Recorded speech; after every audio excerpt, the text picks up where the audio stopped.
Mucho estrés estos días para tener tantas ganas de vacaciones. Es que hay que apurar cosas, ¿no? Parece que hay que darle al checklist de terminar antes de irnos tranquilos, ¿no? Es un poco de qué va esta charla. Hola, Katina. Bueno, no sé si los que estáis aquí dentro conocéis algo de Eneagrama, porque va a ser la herramienta que utilicemos hoy. Autónoma. Fua. No paramos nunca de trabajar, ¿eh? No existen las vacaciones para algunos. Ni la enfermedad. Oh, Es muy cara el ponerse malo. claro. Bueno, Totalmente. pues si queréis vamos arrancando ya. Ujú. Lo vamos a hacer un poco despacito por si se quieren unir más personas mientras. Lo primero, presentarme. Soy David Rica, para quien no me conozca. Soy guía, terapeuta, orador, formador, escritor, entre otras cosas. Me gusta no aburrirme, lo cual, pues bueno, si estamos a demasiadas cosas sí que puede generar un poquito de estrés, como veremos también en la charla de hoy.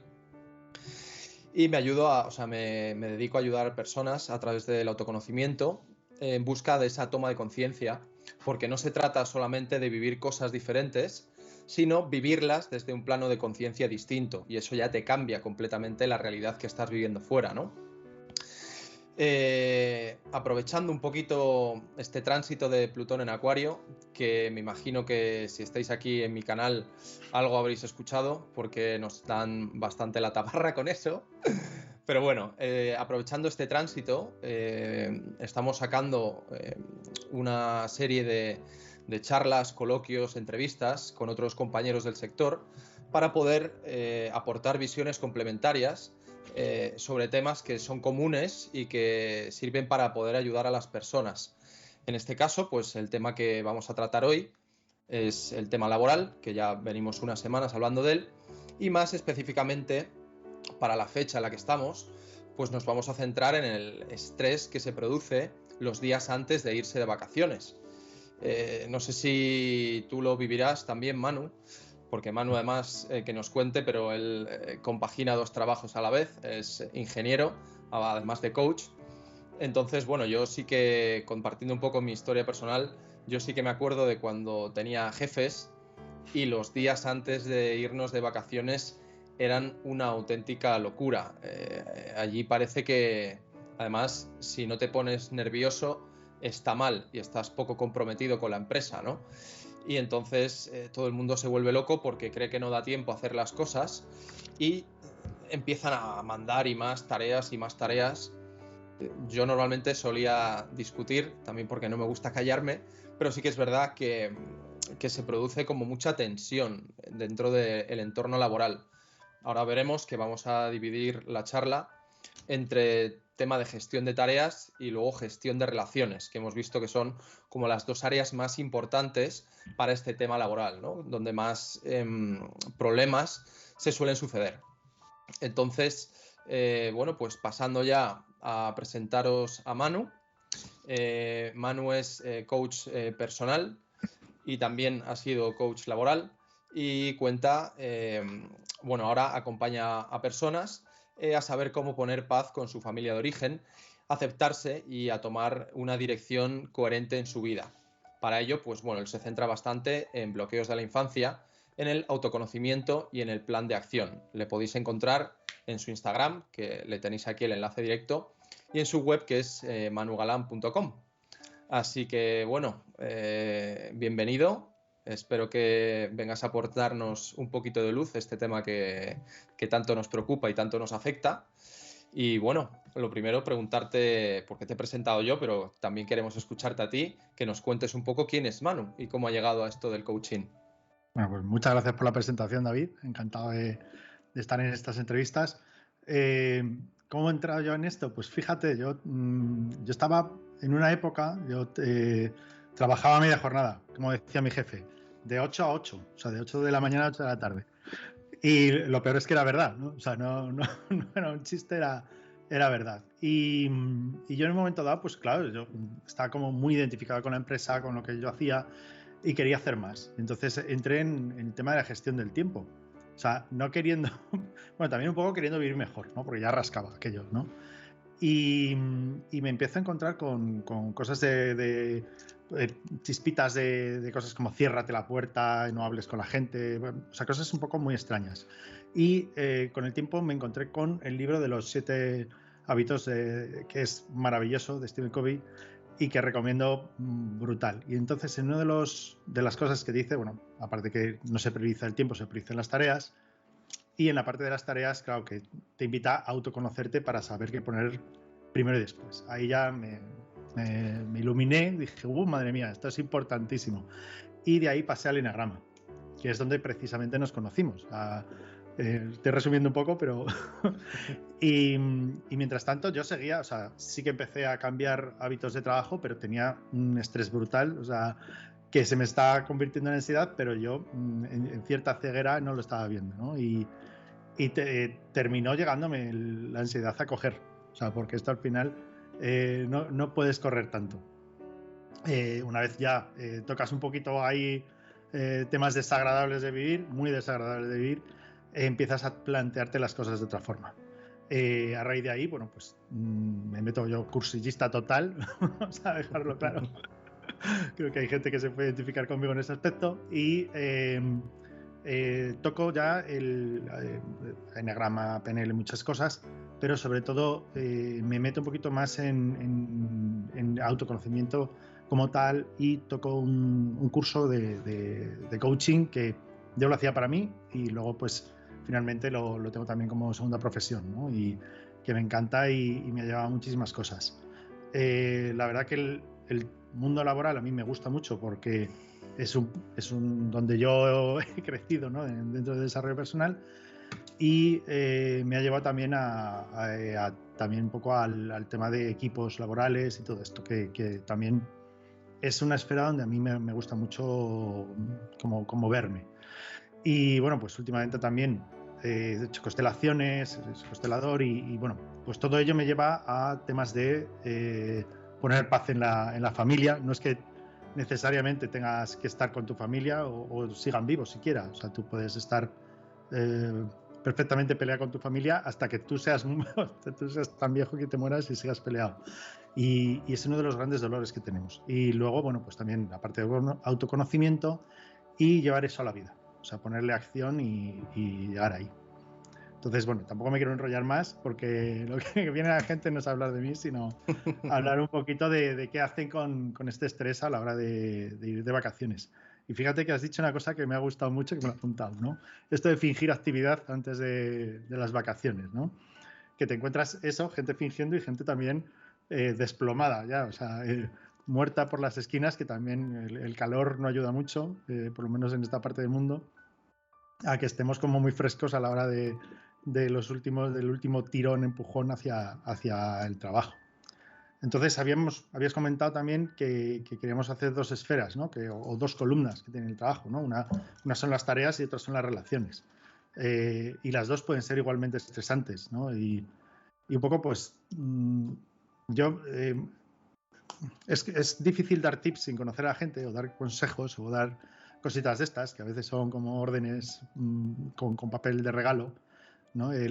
Pero bueno, a la hora de la parte de las tareas, siempre hay que dejar como colocado el trabajo, ¿no? O sea, como decir, bueno, he dejado las cosas bien, hay orden, he dejado las cosas ordenadas y entonces me da tranquilidad.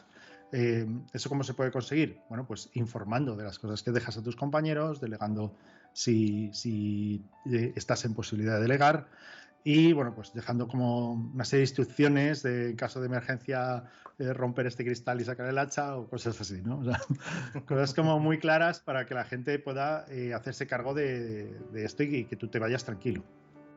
Otro de los tips que se puede decir es no dejar todo para el final, ¿no? O sea, esto parece que es muy de, no sé, el mecanismo del botijo, ¿no? Como que es muy sencillo, pero pasa mucho, ¿no? Pasa mucho que vienen los últimos días y de repente hay un pico de estrés para dejarlo todo porque no se han hecho los deberes antes, ¿no? Entonces, invitar a que se planifique cómo dejar esto resuelto lo antes posible. no hay que estudiar el último día, que eso era en la EGB. Y en la EGB, que soy muy mayor. Creo que ya no existe. Ya no existe hace mucho. Si nos está escuchando algún generación Z, no sabe ni nos identificará. Bueno, y luego también un tema que es muy importante y como que resulta como muy desafiante, que es el tema de poner límites, ¿no? De repente, último momento, todo el mundo estresado y todo el mundo quiere lo suyo primero, te pide más, te exigen, tú ya tienes tu propia autoexigencia y pues el tema de poner límites, aunque sea desagradable, es muy, muy constructivo para tu bienestar. No sé si de esto quieres comentar algo. ¿Qué te parece?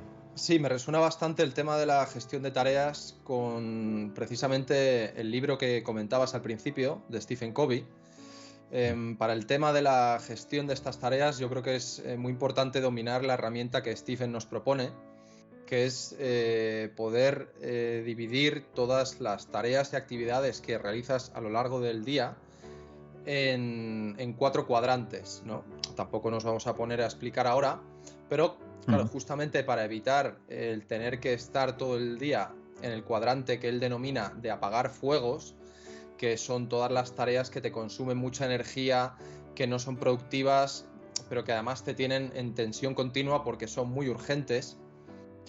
Si llevas una buena programación, te puedes evitar ese estrés y esas situaciones que te están llevando tan al límite, ¿no? Y justamente con una buena organización se ahorran muchos problemas, ¿no? Pues ya, por ejemplo, hay una frase que me llega que dicen los angloparlantes que me gusta mucho, que es "An apple a day keeps the doctors away".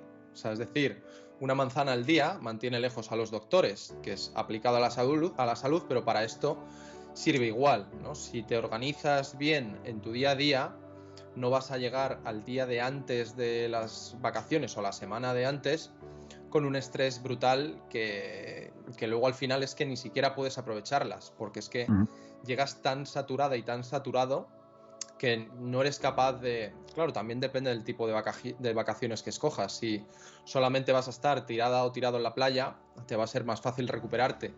Pero si vas a unas vacaciones en las que encima tienes que madrugar porque tienes que ir a visitar sitios y tal, no las vas a disfrutar de verdad, ¿no? Porque ya vas a llegar tremendamente agotada y agotado. Entonces, esto también, organizarte bien en esto, te permite poder disfrutar de las vacaciones, que bueno, ya que no lo estás haciendo el resto del año en esto, qué menos que llegar bien, ¿no?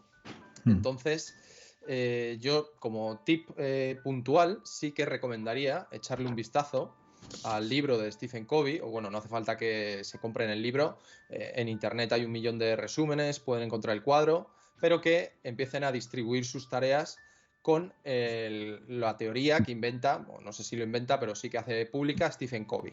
Claro. La Madrid de Eisenhower se llama. Y claro, como no estamos ahora para escribirlo, pues mejor que busquen por el libro de Stephen Covey y seguro que sale. Me ha recordado también una cosa que decían para delegar, ¿no? O sea, delegar, que era lo de ¿lo quieres bien o deprisa? ¿No? O sea, y claro, deprisa es sinónimo de no tan bien, ¿no? Entonces, esto se hila mucho con lo de, oye, prepárate antes para que no tengamos estos disgustos de última hora, ¿vale? Luego, por avanzar un poco con el tema, tenemos la parte de las relaciones, que yo creo que quizá nos estresa, o sea, casi más que bueno, depende un poco, pero nos contagiamos muchas veces de las emociones de los demás y nos pueden llevar a estando bien, estresarnos bastante. Como otras personas no se gestionan y nos reflejan eso y nos podemos venir un poquito a tener problemas, ¿no? Porque no sé si alguna vez te has encontrado con algún caso, David, pero yo me he encontrado con muchos, ¿no? O sea, tampoco quiero exponerlos así claramente, pero yo me he encontrado con cositas, ¿no? O sea, que hay que tener en cuenta que, bueno, que por muy zen que nos queramos poner, y aquí ninguno somos Buda, pues que una persona tenga un momento un poquito malo, pues sí que nos puede llegar a afectar, ¿no? Y eso también hay que gestionarlo. Entonces, como los dos venimos del mundo de Eneagrama, yo creo que podríamos tocar un poquito eso, ¿no? ¿Qué te parece? Hombre, además, empezando por el primero, que me gusta mucho la frase de first things first, justamente lo que has dicho de que lo puedes entregar rápido o perfecto, y esa frase me recuerda mucho a esa relación entre cómo funciona el eneatipo 1 y cómo funciona el eneatipo 3. El eneatipo 1 se va a centrar en entregar todo perfecto, lo cual le va a generar bastante estrés. Sin embargo, el eneatipo 3 se va a esforzar en que quede bonito. Entonces, ahora vamos a ver que en función de cada eneatipo, el estrés le va a venir de una forma distinta. Con el eneatipo 1, pues justamente es a través de ahí, ¿no? Que conviene que empiece a integrar dentro de sí ese mensaje de que es mejor hacer las cosas bien que hacerlas perfectas, simplemente para poder liberar la cabeza, que la tiene la cabeza y el cuerpo en este caso, porque pertenece a la tríada visceral, de esa ira contenida que se manifiesta a través de la crítica en este caso. Cuando vemos una persona que es súper criticona en el trabajo, existe una alta probabilidad de que su eneatipo sea el 1 y además será un 1 que esté descentrado. Entonces, todo lo que veamos como que está criticando a los demás, hay que tratar primero de aprender uno mismo a poner límites para no permitir más de lo que se debe, pero aparte de eso, aprender a mirar a esta persona con un poquito de compasión, porque toda esa crítica que está emitiendo hacia afuera, hacia los demás, es un reflejo de la crítica que está haciéndose a sí mismo por dentro. Entonces, cuando eres capaz de observarlo desde este prisma, ya no miras con los mismos ojos de odio a esa persona, de es que no para de criticarme, de sacarme defectos, etc. No sé cómo lo ves tú. Pues efectivamente, o sea, estaba pensando en añadir justo lo que acabas de decir, ¿no? O sea, una persona que mira siempre como el fallo, que está siempre criticando lo que no está perfecto, lo que te dice a ti se lo dice por 10 a sí mismo, ¿no? Entonces, esa compasión y luego de cara a los unos, pues el mensaje es precisamente que has dicho, ¿no? O sea, mejor hecho que perfecto. Y sobre todo cuidar al resto, ¿no? Porque tu nivel de exigencia no es el nivel de exigencia de los demás y se deterioran las relaciones, ¿no? O sea, lo más importante al final es cuidarnos, ¿no? Entendernos, explicar también por qué antes de sacar esa ira, explicar qué es para ti, por qué tu nivel de exigencia es este y todo esto ayuda mucho a entender, a empatizar y a poder llevar a tierra cosas que a veces se quedan sin verbalizar y hieren, ¿no? O sea, al final palabras pueden ser cuchillos y pueden hacer pupita. Y eso es lo que no queremos, ¿no? Que empecemos a deteriorar nuestras relaciones. Sí, eso es un problema que suelen experimentar bastante los eneatipos 1 si están muy conectados con su herida de la imperfección. Y bueno, pues una aclaración antes de seguir con los eneatipos, que si bien son consejos específicos por eneatipo, no quiere decir que solamente le sirvan a ese eneatipo. Son cosas que pueden servir a cualquier persona independientemente de su eneatipo, porque el eneatipo pues, es una parte de la persona, pero no es la persona completa. Recordemos que pertenece al ego, a la estructura del ego. Entonces vais a ver que os vais a identificar con diferentes consejos que vamos a dar para el resto de eneatipos. Sí. ¿Vale? Por ejemplo, el trabajo del eneagrama está en primero identificar cuál es el tuyo, cuál es tu máscara, pero el siguiente paso inmediatamente es desidentificarse de ella, que es muy típico.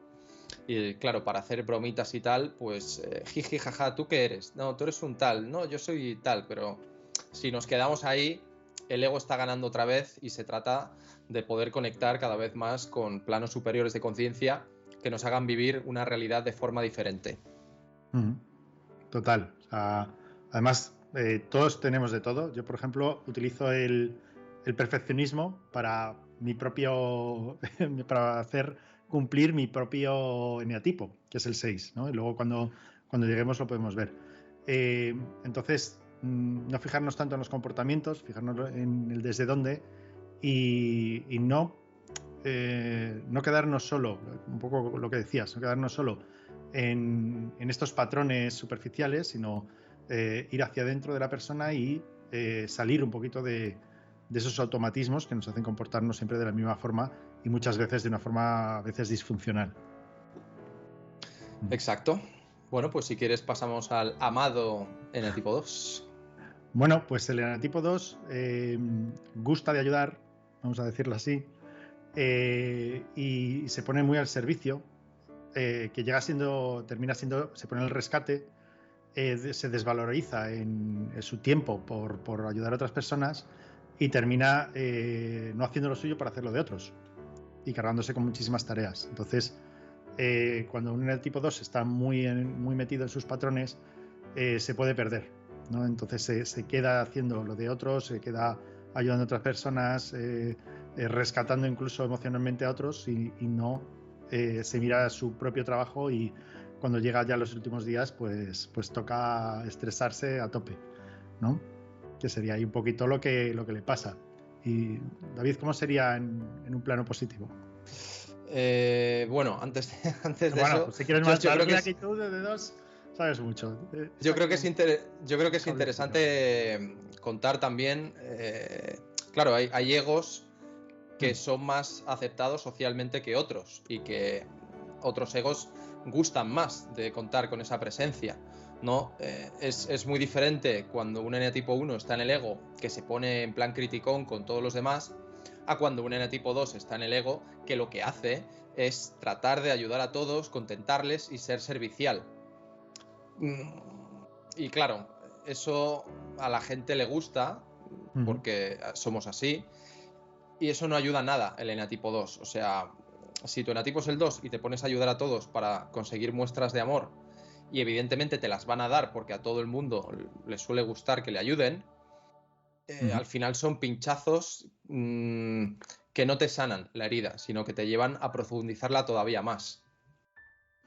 Estoy muy de acuerdo contigo. Hasta hay un toque muy interesante y que además un poco de alguna forma infantiliza también el que te estén ayudando siempre y que tú no puedas progresar, ¿no? Entonces también tiene su reverso tenebroso, ¿no? El que te estén ayudando y que parece que, ay, qué bien, porque socialmente está muy bien visto. Pero fíjate que el perfeccionismo, cuando tú vas a una entrevista de trabajo, dices, ¿qué defecto tienes? Ay, es que soy muy perfeccionista, ¿no? Que es casi un chiste, ¿no? Pero que se dice, ¿no? Y es también como socialmente bien visto. Pero no olvidemos que, claro, a ti te pagan por hacer tu trabajo, no el de todo el mundo. Entonces, cuando tú no puedes cumplir lo tuyo porque has estado haciendo lo de otros, pues a quien estás fallando es a ti mismo o a ti misma. Exacto, totalmente. Pero bueno, el eneatipo 2, cuando es capaz de aprender a poner límites y no conecta tanto con su herida de la búsqueda de amor, de no sentirse merecedor de amor, pues se ve que esa relación de dar a los demás la lleva de una forma bastante diferente. No quiere decir que deje de ayudar a nadie, pero no lo hace desde la soberbia, sino que lo hace desde el amor incondicional. Y desde luego que nunca lo hace a costa de su propia salud y de sus propios deseos. Precisamente. Que yo creo que es lo interesante. Así lo pienso yo. Vamos a continuar con el 3, porque no queremos tampoco que se nos vaya mucho el tiempo.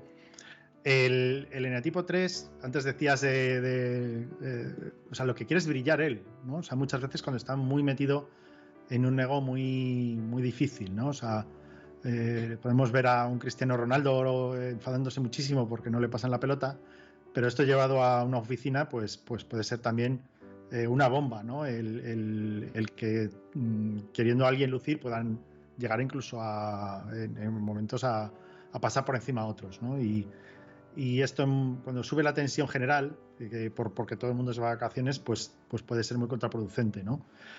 Y que muchas veces, como quiere estar siempre en la picota, ¿no? En el luciendo, siendo el que más consigue, el que mejor lo hace, pues puede no descansar, ¿no? Y en las vacaciones, no ya en las prevacaciones, sino durante las vacaciones, estar totalmente perdido en temas de trabajo, con el móvil, leyendo correos y respondiéndolos, Entonces, bueno, que no pasa nada, que te van a querer igual. Apaga el móvil, déjate de leches y brilla con tu familia, ¿no? Que también, o sea, que no solo tenga que ser para afuera, ¿no? También un poquito para adentro. Claro, eso me recuerda, por ejemplo, una serie que vi hace tiempo que la verdad que me encantó, que se llama The White Lotus. No sé si te suena, está en HBO. Pues me la voy a apuntar. Porque hay un personaje de la serie, una señora que se va con su familia y se ve claramente, que diría Shakira, cómo desarrolla ese eneatipo 3, ¿no? Porque es la típica americana, megadirectiva, en un puesto altísimo, y se ve como el 3 además es muy camaleónico, muy sonriente, todo lo hace con buenas formas, siempre queda muy bien, pero se ve cómo pasa completamente de su familia en las vacaciones, que por supuesto se van a un super resort de lujo, y ella está para el trabajo, y cuando no trabaja pues ya se va un ratito de vez en cuando a pasarlo con su familia, pero se ve, bueno, como tiene una videoconferencia y prepara en el salón para que parezca que está en una oficina, o sea, es muy gracioso, ¿no? Las series, pues, cuando ya vas pillando un poco enagrama, te parece todo mucho más divertido porque puedes ver un poco también como un niño, ¿no? Es ese niño, esa niña interna que está intentando desenvolverse en un mundo de máscaras, pero en el fondo se ve que es un niño que está queriendo salir. Así que para el eneatipo 3, pues yo sí que diría que va a ser importante que aprenda a apagar el móvil en las vacaciones y en general para el trabajo, el enfoque de que, o sea, cuando cambia el chip y consigue integrar que cuanto más brillen los demás, más brilla él, es algo que le cambia completamente la historia, porque deja de centrarse en destacar él para hacer que destaquen los demás, y eso es justamente cuando más va a brillar. Lo que pasa que si está muy sumido en el ego va a ser complicado que lo vea. Yo pongo últimamente mucho el ejemplo de la serie del último baile de Netflix, de Last Dance, de Michael Jordan, y que pasa este camino, ¿no? De ser una persona como muy, muy en brillar él, a empezar a brillar el equipo y todavía ser mejor, ¿no? Y hacerse él mejor a través de que mejoren sus compañeros, ¿no? Y es maravilloso cuando pasa esto. Total, aunque la serie la medio dirigió él, entonces sí, bueno, entiendo que la narrativa está también muy bien tresificada para que él quede bien, porque luego han salido otras, ves, por ejemplo, que mencionas esa serie, salió otra de Scottie Pippen, cuyo eneatipo a mí me parece que es el 2, y hay como bastante discusión entre ellos. Claro, muy de eneatipo 2, echar en cara de yo hice esto por ti. Al final cada uno está jugando su papel, básicamente, pero es curioso verlo. Pues mira, ya miraré ese otro documental porque seguro que me da otra visión de la historia, ¿no? También cuidado con se dice que la historia la cuentan los vencedores, ¿no? Y entonces hay que ver siempre los dos lados. Continuamos porque tampoco quiero perder mucho tiempo. El eneatipo 4. Me gusta mucho una frase que decía nuestro profesor de eneagrama, que era todas las emociones todos los días, ¿no? Se decía. y tiene mucha razón, ¿no? Y aunque no sea todas las emociones y no sea todos los días eso, pero sí que hay como una variación emocional muy grande, una absorción de emociones y una maxificación, ¿no? Como muy importante, ¿no? Y entonces cuando un ambiente laboral se empieza a crispar, cuando también familiarmente lo mismo, pues oye, o en el grupo de amigos te vas a ir de vacaciones con gente y tienes que hacer tus planes, tus historias y te empiezan a afectar las cosas, puede verse arrastrado con mayor facilidad al estrés o incluso, depende, pueden salir otras emociones, ¿no?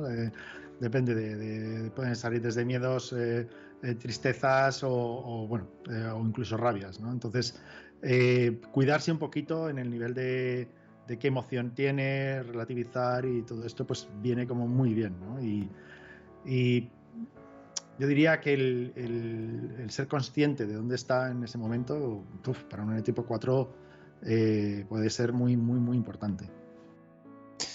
Sí, yo creo que lo que comentabas, ¿no? De todas las emociones todos los días sería como el clima en Londres, ¿no? Que pasas por todas las estaciones en un día, pero bueno, el enatipo 4 en este caso, pues en el sentido más emocional.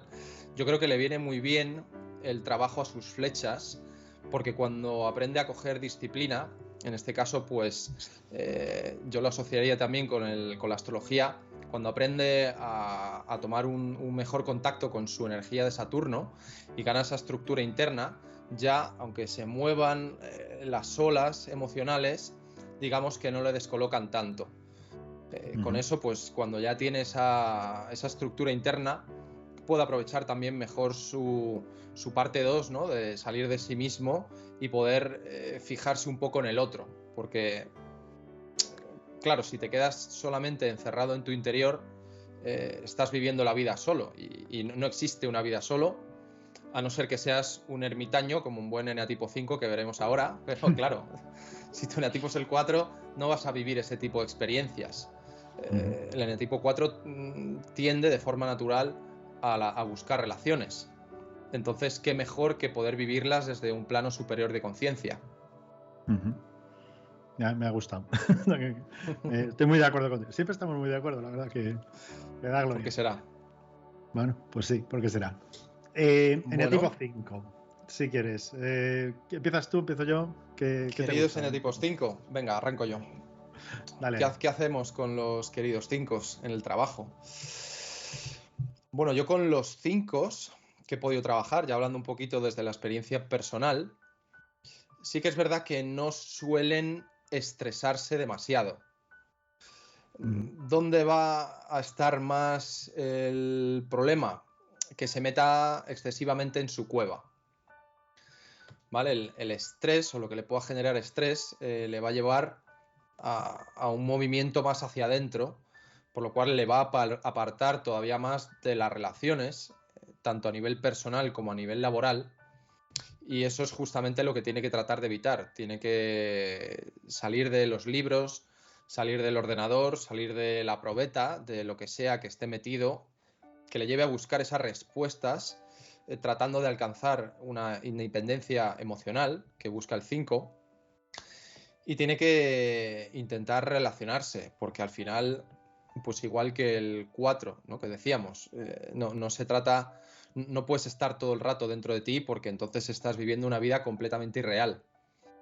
Entonces, para el eneatipo 5, yo sí que diría que trate de fomentar las relaciones en el trabajo. Claro, también entiendo que por lo general el eneatipo 5 va a tender a trabajos que sean un poquito más solitarios. Bueno, no pasa nada, siempre puedes encontrar relaciones, aunque tengas que trabajar tú solo frente a un ordenador 8 horas, puedes buscar colegas en grupos, luego puedes tener actividades fuera del trabajo, tendrás amigos del barrio, familia, etc. Entonces, cuando el eneatipo 5 empieza a salir un poquito de su caparazón, en realidad todas las áreas de su vida mejoran.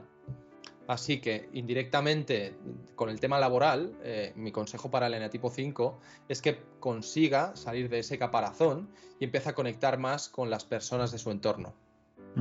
Me parece perfecto. O sea, el eneatipo 5 le viene muy bien conectar con otras personas y hacer actividades distintas. Se puede encerrar mucho en estar siempre lo mismo. Se vuelven muy especialistas en determinadas cosas y termina siendo un poco abrumador para ellos porque es una zona de confort, como no una zona, una fortaleza de confort del cual no salen y hace su mundo más pequeño. Y luego cuando vienen las cosas un poco mal dadas, pues no tienen esa cintura o ese recorrido de haber experimentado más para poder adaptarse mejor a condiciones cambiantes. Entonces, perfecto lo que has dicho, me parece genial. Bueno, llegamos al nuestro. Que aquí a veces a la gente le resulta un poco curioso, ¿no? que el eneatipo 6 tenga esta parte de la falta de orientación, ¿no? como regla general, ¿no? Y que en el trabajo la verdad que somos, yo contrataría más 6 en el trabajo, la verdad, porque son personas muy leales, muy trabajadoras, muy dispuestas, muy de hacer piña para llegar a objetivos. Luego, bueno, también necesitan como más tutelaje, ¿no? En un momento dado, como general, ¿eh? O sea, tampoco hay que ponerlo como si fuera esto una Biblia, pero nos pasa eso, ¿no? Que a veces nos podemos un poquito estresar en ese aspecto y darle vueltas a las cosas y enredarnos en catástrofes futuras, ¿no? Porque somos muy buenos detectando amenazas, pero lo mismo nos quedamos en bucle volando alrededor de ellas, ¿no? Y el salir de zarandearnos un poco, salir de ahí, es lo que mejor nos viene, ¿no? El decir, bueno, deja ya, suelta ya y date un toque, salte de ahí, suelta ese pensamiento y vete a la playa a jugar con las palas. ¿Qué opinas tú? A los pobrecitos seises les diría que no se preocupen si se dejan una tarea sin resolver, si tienen un pequeño fallo en alguna entrega, si no saben exactamente cómo hacer una cosa, que se pueden ir tranquilos de vacaciones, que por ese pequeño detalle que no les van a despedir, que no pasa nada, que el mundo no se va a acabar y que si les despiden pues encontrarán otra cosa mejor. O sea, que la vida no se acaba, que siempre va a haber por lo menos dos soluciones ante un problema y que no tiene por qué ser peor la solución que la situación que está. De hecho, siempre se suele terminar en una situación mejor. Lo que pasa que para el ego es complicado darse cuenta de eso. El ego siempre le gusta la inmovilidad, que todo sea como siempre, tenerte ahí atrapado en su jaula de cristal. Entonces, el enatipo 6 tiene que aprender a abrazar el cambio, porque se tiene que dar cuenta de que eso siempre va a ser para mejor si sabe aprovecharlo. Y la forma que va a tener el eneatipo 6 para ser capaz de aprovechar esos cambios a mejor es a través de conectarse con su brújula interior. ¿Vale? Cuando está conectado con su esencia, cuando se sale de la cabeza y empieza a conectar con el corazón, entonces deja de tener dudas, se da cuenta de que todo lo que le sucede es para bien y de que todo lo puede aprovechar. Y ahí es cuando deja de sufrir y deja de rayarse por todas las cosas que pasan. Eso evidentemente pues requiere práctica, la práctica es lo que hace al maestro y requiere mucho trabajo hacia adentro. Entonces, bueno, queridas y queridos seises, mucho ánimo. Bueno, y también darse cuenta de que muchas veces están muchísimo mejor preparados de lo que parece, ¿no? El tipo 6 en su búsqueda de no pasarlo mal, termina siendo una persona muy preparada, ¿no? O sea, el talento del 6 es ese, ¿no? El poder responder luego y cuando se suelta encuentra soluciones. En el tipo 7, sin duda de lo más divertido y a veces de lo más ganate, pero a mí me encanta. Un enetipo 7 se puede haber ido de vacaciones en su cabeza antes de haberse ido físicamente, ¿no? Y ese puede ser el problema, ¿no? De estar tan fuera ya tan cansado, tan con ganas de un cambio, que no termina de hacer lo que tiene que hacer para irse realmente bien, ¿no? Y para volver y que no se le hayan acumulado los marrones.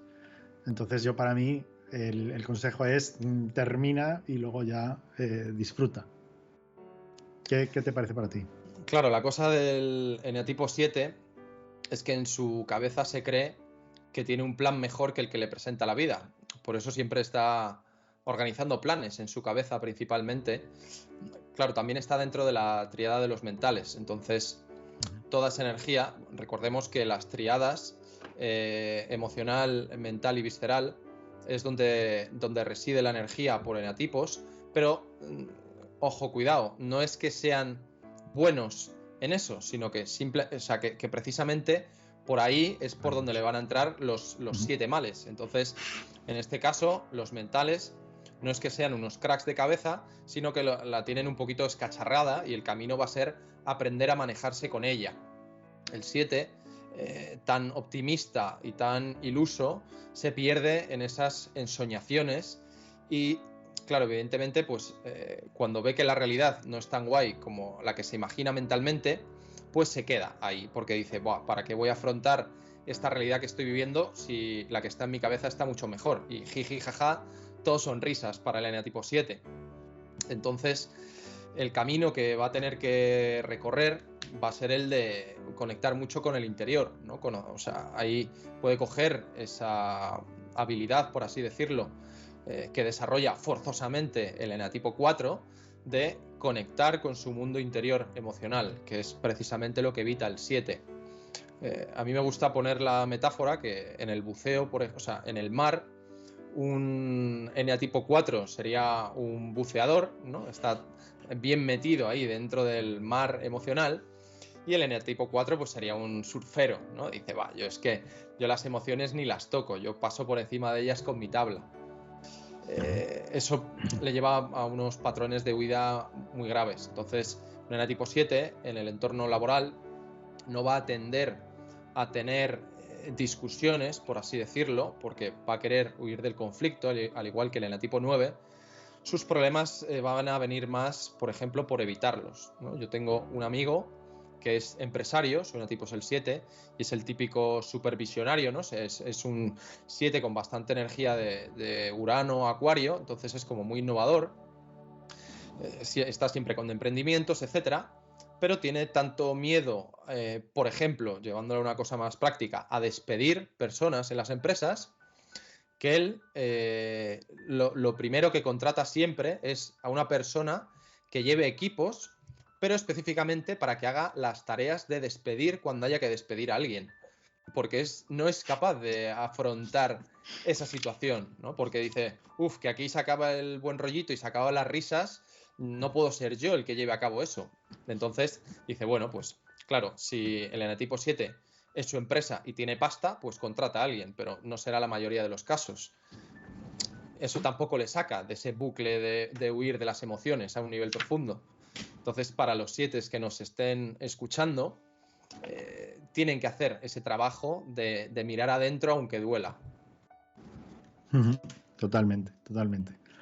Porque me gusta la metáfora del surf, muy acertada. Eneatipo 8. Bueno, un eneatipo 8, a ver, el arquetipo que le ponen, que a mí no me gustan nada los arquetipos, le llaman el jefe, ¿no? Porque sí son gente que quiere ocupar puestos de poder o de responsabilidad, son gente muy expansiva, sí son gente quizá con la mecha muy corta, ¿no? Con este ataque de pituitaria muy rápido, ¿no? En el que pueden poner a la gente muy, muy tensa, ¿no? Además que, aunque no hayan sido 8, pueden recordar a patrones de la infancia de gente que ha sido muy directiva o muy impositiva sobre otros, y en el tipo 8 puede hacer mucha pupita en su afán de que todo quede bien. Además que tienen el concepto de que ellos lo hacen bien y que los demás son gilipollas. Bueno, o sea, no vamos a endulzarlo, además que te lo reconocen. Los de tipo 8 se sentirán identificados. Puede ser que en ese concepto se pierdan, aparte de perderse muchas verdades que no están viendo, pueden hacer mucho daño a los equipos. Entonces, equipos, incluso compañeros, no tienen por qué ser por debajo, pueden ser iguales perfectamente. Entonces, el primer punto es el refrenarse un poco para luego no arrasar, ¿no? O sea, no llegar y quemarlo todo. Claro, los 8 a mí me gusta verlos como los mejores profesores de poner límites para las demás personas, claro. Porque están acostumbrados, claro, tienen la creencia de que si se muestran vulnerables, la gente, bueno, y el mundo en general es hostil y va a atacar esa vulnerabilidad. Además, se creen con el derecho a poder tener todo en esta vida. O sea, simplemente ven algo, lo desean, ¿no? Con esa visceralidad y lo cogen directamente sin preguntar, porque tienen totalmente ese derecho. Algo que va completamente en contraste con el eneatipo 6, por ejemplo, que tiene miedo a coger esos recursos. En este caso, el eneatipo 8, en ese proceso de coger los recursos que considera suyos por derecho, claro, dentro del concepto de recursos entran muchas cosas. Entra dinero, entra tiempo, entran personas. Eso le lleva a vivir sus relaciones con un poco de insensibilidad, ver a las personas como meros objetos o meros trámites para alcanzar ese poder que tanto ansían si no están muy centrados. yo he tenido la suerte o la desgracia, en función de si lo quiero transformar o no, de haber trabajado para un eneatipo 8. Y la verdad que hay bastante intensidad, meten mucha presión para sacar el máximo rendimiento. O sea, trabajando para un 8 descubres nuevos límites a nivel laboral, te das cuenta de, hostia, pues podía hacer esto y creía que no. Pero claro, a mí me gusta darle una vuelta más de tuerca y es preguntar qué precio tiene el haber conseguido esa meta. ¿Qué has tenido que sacrificar? ¿Cuánto ha afectado eso a tu salud, a tus relaciones y a tu propia autoestima? Yo creo que son reflexiones importantes para hacer. Entonces, en este caso, eneatipos 8, que no creo que nos esté viendo ninguno, la verdad, me podría apostar la mano y no perderla, pero personas que nos estén viendo y que estén en contacto con algún eneatipo 8, paciencia y aprender a poner límites. Al 8 le gusta que le planten cara, es muy de 8 el decir, no, si yo simplemente, nada, yo toco un poco las narices, pero para ver cómo reaccionan los demás, para ver si tienen ahí un par de cojones bien puestos, y quien los tiene pues merece mi respeto. No, al 8 le gusta que le hablen de tú a tú. Entonces, no hay que acobardarse frente a estas formas tan impetuosas de actuar de los eneatipos 8. El 8 que luego cuando comprenden su propio patrón, aunque no estudien enneagrama, cuando comprenden un poco esta impulsividad y todo esto, pueden llegar a ser muy buenos jefes porque son muy cuidadores, son como jefes de tribu, ¿vale? Pero antes tienen que haber pasado por la introspección y todo está, o sea, al final hay otro niño herido, ¿no? que lo que no quiere es ser vulnerable, ¿no? Entonces también humanizar al 8 pues nos ayuda un poquito a no ansiarnos, ¿no? con sus formas, ¿no? y verlo con no sé, con mucha empatía, ¿no? de por qué sus formas son así. Eneatipo 9. Sí, no, antes de cerrar el 8, yo creo que el enfoque para las personas que tengan cerca un 8 es importante el aprendizaje de poner límites, porque es como el más directo que te trae el eneatipo 8. Luego ya, si quieren, pues podemos seguir profundizando en sesiones o cursos y talleres, pero de primeras aprende a poner límites a ese 8. Sí, porque es de la tríada de los desafiantes, junto con el 6 y el 4, te va a retar, más bien retador, ¿no? O sea, y te va a respetar si tú, lo que decías antes, si tú mantienes tu límite y tú te plantas, te va a respetar, ¿no? Y le gusta la fuerza, ¿no? Y entonces sí que es cierto que es muy buena estrategia el permanecer ahí, ¿no? El que no te muevan. Cosa que va muy bien también, muy relacionada con el eneatipo 9. El eneatipo 9 es al que no se mueve, al que no le mueven. El inamovible. Inamovible, totalmente. Tanto es que lleva una inercia que puede resultarle muy perjudicial en esto de cuando toca hacer un break, unas vacaciones, puede ir con una inercia en la cual no está preparado todavía y va retrasando y va posponiendo cosas. En lugar de dar ese sprint para cerrar e irse, sigue con su rutina y lo deja todo para la última hora, ¿no? Y entonces un 9 estresado a veces se bloquea, ¿no? y a veces saca como un genio que no se espera a nadie, ¿no? Este de, madre mía, con la persona que es súper afable y de repente hay una persona aquí distinta con nosotros, ¿no? Como si lo hubieran poseído. Entonces, como ningún 9 quiere llegar a esos extremos, porque además no se está bien ver ahí, lo ideal es, oye, pues reconocer que tienes un deadline en el cual vas a tirar el boli y no dejar todo para última hora, ¿no? Por decirlo así como frase flash. Claro, el tema de procrastinar para los 9 es un temazo. Yo, por ejemplo, me acuerdo de un compañero que tuve en la oficina. Yo trabajé en la oficina comercial de la Embajada de España en Colombia y tenía un compañero, o sea, estábamos distribuidos como por diferentes especializaciones. Y tenía un compañero que era también ingeniero y se dedicaba a ayudar a todos los demás. Y claro, llegaba las entregas, y claro, íbamos bastante saturados de trabajo. Entonces él, muy también, que se puede confundir con el enetipo 2, pero el 9 también lo hace bastante, se dedicaba a ir por todas las mesas diciendo, bueno, ¿y cómo te puedo ayudar? ¿Qué necesitas? Te veo un poco mal con esta tarea. Venga, si quieres, reenvíame estos emails y esto lo hago yo. ¿Y qué es lo que pasaba? Pues que al final el resto de compañeros se iban a su hora, a las 5 de la tarde, y a él le podías ver trabajando hasta las 8 y hasta las 9 de la noche, cuando tenía que hacer entregas gordas. ¿Por qué? Porque había estado ayudando a los demás en vez de centrarse en hacer su tarea. Claro, el 9 no va a tener problemas en trabajar 14 horas si hace falta. O sea, es una auténtica mula de carga. Es impresionante la capacidad de esfuerzo y concentración que tiene para eso. Pero de nuevo volvemos a la frase de ¿a qué precio? ¿A qué coste?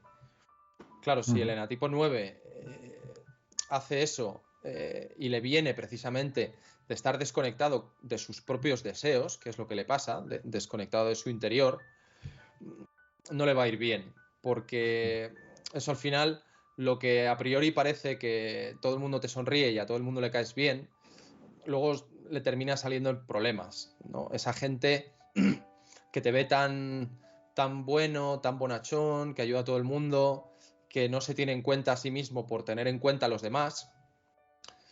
¿Qué clase de respeto estás ofreciendo? ¿No? Porque están viendo su inconsciente, porque claro, todo esto se produce a un nivel inconsciente, pero el inconsciente de esas personas a las que has ayudado le está diciendo, esta persona no se tiene en cuenta ni se respeta. ¿Por qué vas a tenerle en cuenta tú y respetarle tú si él no lo hace? Y como los inconscientes juegan a ese juego, ¿no? De, venga, pues hago esto para despertarte, pues le van a venir esos problemas. Le van a venir problemas de que la gente llega incluso a humillarle en ocasiones. Yo he visto en Atipos 9 estar muy humillados en las relaciones. ¿Pero por qué? Precisamente porque están desconectados de su mundo interior y están desconectados de sus propios deseos. Están desconectados del respeto.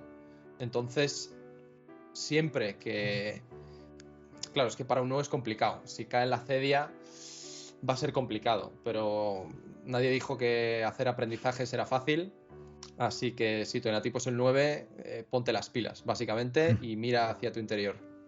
Claro, al 9 lo que le viene bien es la autovaloración, ¿no? Buscar esa autovaloración, parecerse más al 3. Matizar un poco el eneatipo 2, que decíamos antes, que ayudaba por un intercambio de amor, ¿vale? Sobre todo, es yo te voy a hacer esto para que tú me lo devuelvas. El 9 lo que quiere con esta ayuda es sembrar una paz y un buen rollo y como un ambiente muy positivo, donde se sienta bien y feliz, ¿no? Que es lo que es su búsqueda de la felicidad, ¿no? Y entonces ahí entran un poco temas como muy ¿qué pasaría en su casa para tenerse que quedar a las 9, ¿no? O sea, ¿dónde no está la paz, ¿no? Y dónde está el autoboicot de tenerme que quedar hasta las 9, diría yo. Pero bueno, esto ya habría que hablarlo con tu ex compañero, ¿no? ¿Dónde tienes paz y dónde no? Pero sí, bueno, ahí le veré dentro de poco. Juegan estas cosas. Bueno, no se lo digas así de directo, ¿eh? Entre cerveza y cerveza. Igual se lo dejo caer, sí. Total. Bueno. Sí, pues, fenomenal. Pues nada, ya hemos hecho la rueda de los 9 enatipos. Si quieres, como una mini, como 2 frases, ¿no? O sea, como ser consciente de dónde estás. También no tomarte las cosas muy a pecho, contar un poquito hasta 10, ¿no? O sea, emocionalmente, cuando venga el estrés, parar un poquito y respirar. Pedir ayuda, comunicar las cosas que vas a hacer, lo que vas a dejar hecho, cómo va a ser claro, poner límites, ¿no? Muy interesante. Y tener una mirada de espejo, ¿no? ¿Cómo estás tú, cómo están ellos, ¿no? O sea, mirar hacia afuera, mirar hacia adentro y pedir también, ¿no? Cuando lo necesites. Un poco como súper resumen ahí de última hora. Pues a nivel de tareas, lo que hemos dicho, nuestra recomendación de hoy es que revisen el cuadro de Stephen Covey, y luego para la gestión de las relaciones, pues que se vean el vídeo, que vean cada eneatipo, que identifiquen el suyo. Si nos estás viendo y todavía no sabes cuál es el tuyo, pues tanto Manu como yo tenemos bastante material en nuestra web. Yo, por ejemplo, tengo un test gratuito que te dice el resultado al momento. Los tests hay que cogerlos con pinzas, son indicativos. Luego además también tengo un taller gratuito de 90 minutos que te lo puedes ver tranquilamente en el sofá, con tu gatita, con tu perrito, con lo que sea, y te echas unas risas, ¿vale? Que además pues que te sirva para poner conciencia. Luego además, tanto Manu como yo estamos constantemente compartiendo contenido, bastante de eneagrama, además. Así que, bueno. Es que nos ha venido muy bien, ¿no? Esto yo... recomendamos lo que hemos experimentado, ¿eh? Esto no es desde el no saber. Exacto. Al final hay una frase que resuena bastante conmigo, que es la de que solo somos maestros de lo que transformamos. Entonces, hemos venido para superar nuestros propios retos personales y con ellos poder brillar hacia afuera, pero siempre tiene que ser en base a nuestra experiencia, no lo que hayamos leído en un libro o hayamos visto en un curso. Yo creo que eso es lo bonito también y es lo que lo hace auténtico. Efectivamente. Pues muchísimas gracias, David. Con las nos habían hecho varias preguntas, pero me las han hecho a mí antes por privado. Vale. Las hemos dejado resueltas ya viendo el tema de las tareas y luego por los eneatipos. Así que bueno, para que me habéis preguntado, buscaros ahí vuestro eneatipo y los que os interesen y echarle un ojillo. Así que bueno, no sé si quieres comentar algo más de cierre. Bueno, pues también dónde te pueden encontrar también. Claro, eso quería que nos comentaras ahora. Si alguien te quiere contactar, ¿cómo te puede contactar? Pues sobre todo por manugalan.com. Allí tengo... es mi base de operaciones, ¿no? Tengo un podcast, tengo un blog. A partir de ahí, pues ya si quieres ponerte en contacto conmigo al registrarte por tema de protección de datos, pues me escribes a cualquier correo de los que te mando y ahí puedes, ¿no? Y yo es lo que más uso, ¿no? Lo que más... salir de estas plataformas a veces pues nos dan un poco más del tú a tú, ¿no? Que no se vuelve tan impersonal. Tan necesario y tan importante el contacto cercano. Efectivamente. Y bueno, también hombre, por concretar un poco la forma en la que tú acompañas a las personas, que sepan qué puedes hacer por ellas. Mira, yo siempre hago como 3 cosas, ¿no? O sea, todos siempre podemos tener una infancia feliz. Nunca es tarde para tener una infancia feliz. Yo ayudo mucho a reinterpretar el pasado, a hacer las paces con eventos que te ocurrieron. Me gusta muchísimo la parte del autoconocimiento, pero yo lo llevo más hacia la autoconsciencia, ser consciente de lo que te pasa, de lo que haces, de las relaciones que tienes. Y todo ello con la vista puesta en pasar a la acción. De buscar proyectos de vida o propósitos que te lleven a conseguir algo más, que te lleven a transformar tu vida, ¿no? Y eso muchas veces los pongo con otros nombres, con otras palabras, pero son estos 3 pasos, básicamente. Qué bonito, y qué bonito es a la infancia, sobre todo. Que nunca es tarde para vivir una infancia feliz. Qué importante el niño interior. Totalmente, David. Y bueno, pues nada, a mí me podéis encontrar en davidrica.es, mi web, también mi Instagram, davidrica inspira tu esencia, o en info@davidrica.es. Yo también me dedico a ayudar a acompañar a las personas en su camino de autodescubrimiento. Me gusta mucho identificar o comparar la figura del señor Lobo, para quien haya visto Pulp Fiction, porque la gente me llama, no, tengo un problema, no te preocupes, estoy en 10 segundos. Y escarbando ahí muy profundamente con la combinación de herramientas que utilizo, porque yo combino eneagrama, morfopsicología, que es para ver a través del rostro cómo está relacionada la genética, cómo tiene esa marcación en la persona, y luego también con la astrología, ¿no? La astrología, que es una herramienta completamente brutal si se utiliza muy bien. Entonces, combinando estas 3 herramientas, unido a la psicología de Jung, cuarto camino de Gurdjieff, bastantes cositas, digamos que la persona consigue encontrar cuál es el camino de vuelta hacia su centro. Entonces, cuando vuelve a conectar con su centro, con su esencia, de ahí el nombre de Inspira tu esencia, ese problema por el que me había contactado pues se soluciona mágicamente, ¿no? Por así decirlo, mágicamente entre comillas. Entonces, bueno, para cualquier persona que le haya resonado nuestra energía y nuestros mensajes, pues la invitamos a que nos siga aquí en redes, que nos deje comentarios, que nos deje sugerencias, insultos, Total. agresiones de cualquier tipo. Estamos encantados. Bueno, agresiones. No, porque estamos encantados porque también nos reafirman a ver qué tal Sí, estamos sí. llevando eso de poner límites que estamos diciendo en la charla de hoy, ¿no? Así que una invitación a expresarse libremente a todo el mundo, de nuevo aprovechando este plutonazo en Acuario.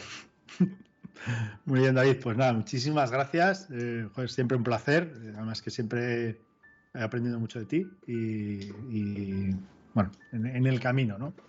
Que nos encanta esto. Genial, crack. Pues muchas gracias a todos. Cualquier cosita seguimos hablando y nos vemos prontito. Venga. Un abrazo fuerte. Un abrazo.